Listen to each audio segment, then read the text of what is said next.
Hi guys, welcome to my channel.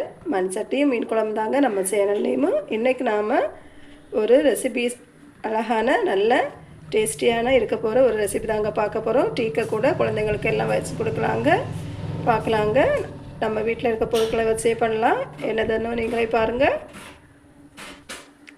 First முட்டை எடுத்துக்கோங்க. ஒரு பாத்திரத்தில் தண்ணி வைத்து முட்டையை நல்லா வேக வச்சுக்கோங்க.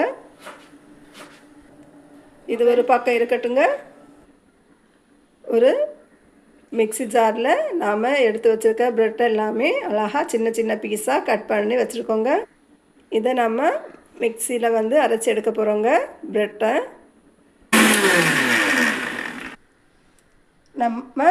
நல்லா அழகாக அரைச்சி கொண்டு வந்துட்டோங்க.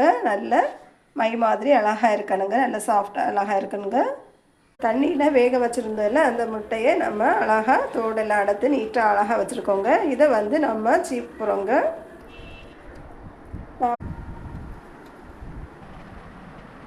அவிச்ச முட்டையை நல்லா சீவி வச்சுட்டோங்க. பார்த்துக்கோங்க. ஒரு மீடியம் சைஸ் வெங்காயத்தை சின்ன சின்னதாக கட் பண்ணி போட்டுக்கோங்க. முட்டையில் ஒரு டீஸ்பூன் அளவுக்கு மிளகு பொடி சேர்த்துக்கோங்க.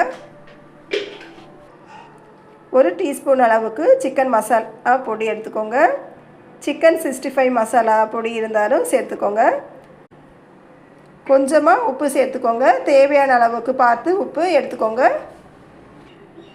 2 டீஸ்பூன் அளவுக்கு கார்ன்ஃப்ளவர் மாவு எடுத்துருக்கேங்க. அப்போந்தாங்க எல்லாமே நல்லா கட்டியாக இருக்குங்க. நல்லா திக்னஸ் அழகாக வருங்க. இப்போ நம்ம கை வச்சு நல்லா கலந்து விட்டுருக்கலாங்க. 4-5 மினிட்ஸ்க்கு நல்லா அழகாக கை வச்சு நல்லா பிசைஞ்சு விட்டுக்கோங்க. உங்கள்கிட்ட குக்கிங் பவுடர் ரெட் கலர் இருந்தனா சேர்த்துக்கோங்க. நான் குக்கிங் பவுடர் எடுக்கலைங்க. நாம் அந்த பிசைஞ்சு வச்சுருக்க எல்லாத்தையுமே அழகாக சின்ன சின்ன உருண்டையாக எடுத்து வச்சுருக்குறாங்க.